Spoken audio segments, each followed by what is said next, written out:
Plusieurs milliers de Palestiniens fuient à travers les rues dévastées de Gaza pour échapper à la mort. Au 7e jour de la guerre, l'armée israélienne, qui se prépare à une offensive terrestre, a appelé à la relocalisation de plus d'1 million d'habitants du nord de la bande de Gaza vers le sud. Cet appel suscite des inquiétudes. Une telle évacuation aurait des conséquences humanitaires dévastatrices, a averti le porte-parole du secrétaire général de l'ONU. Ce territoire exigu où s'entassent 2,4 millions de Palestiniens est désormais privé d'approvisionnement en eau, en électricité et en nourriture coupée par Israël. Selon les autorités locales, les bombardements israéliens ont fait près de 1800 victimes, dont 583 enfants.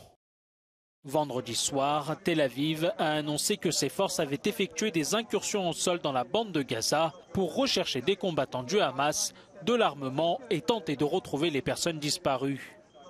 La tension est aussi vive en Cisjordanie, autre territoire palestinien occupé par Israël, où au moins 9 Palestiniens ont été tués lors des rassemblements en solidarité avec la bande de Gaza.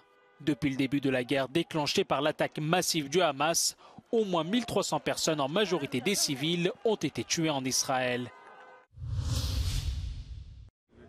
3 ans après l'assassinat de Samuel Paty, l'école française est de nouveau la cible d'une violente attaque. Un homme de 20 ans a poignardé à mort un enseignant et blessé grièvement 2 personnes dans un lycée à Arras. Le parquet national antiterroriste a ouvert une enquête pour assassinat en relation avec une entreprise terroriste. Le chef cuisinier a été agressé et j'ai voulu intervenir très brièvement. Il m'a poursuivi moi-même, il était armé de 2 couteaux et il m'a demandé si j'étais prof d'histoire. Donc j'ai l'impression qu'il cherchait un prof d'histoire. Bon, voilà. Et donc je me suis barricadé et j'ai vu l'arrestation après, et l'arrivée des secours. Le président Emmanuel Macron est arrivé peu avant 15 heures sur les lieux de l'attaque. Selon plusieurs sources policières, l'homme interpellé, fiché S, est d'origine tchétchène, tout comme l'était l'assaillant de Samuel Paty.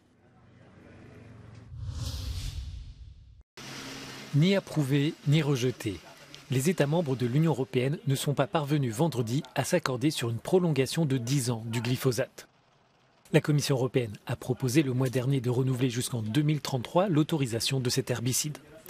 Mais les 27 ne sont pas parvenus à atteindre une majorité qualifiée. L'Autriche et le Luxembourg ont voté contre. La France s'est abstenue. Pour les ONG, c'est une demi-victoire, mais elles préfèrent souligner les dangers de ce produit. The evidence does indicate serious adverse effects. Now we know much more than we knew back in 2017 because it's not just cancer, it's also neurotoxicity, it's potential to disturb the microbiome and every disease that could be linked to this they can develop, and also the impact on biodiversity. La Commission répond avoir apporté les modifications et les éléments nécessaires pour convaincre et rassurer les gouvernements. The proposal that the Commission has submitted to the Member States is a proposal that followed extensive scientific research. Mountains of studies and data have been analyzed. Of course, there are some gaps in data information which have been covered by our proposal, which imposes a series of conditions on the use of the active substance of glyphosate. La proposition doit maintenant être examinée dans les prochaines semaines par un autre comité où les États membres se retrouveront. Mais là encore, l'issue est incertaine. Si le scénario d'une indécision entre les 27 devait se reproduire, ce serait alors à la Commission de trancher avant le 15 décembre, date de l'expiration de l'autorisation actuelle. Microsoft a enfin annoncé la finalisation de l'acquisition de l'éditeur de jeux vidéo Activision Blizzard. Cette annonce intervient quelques heures après le feu vert de l'autorité britannique de la concurrence.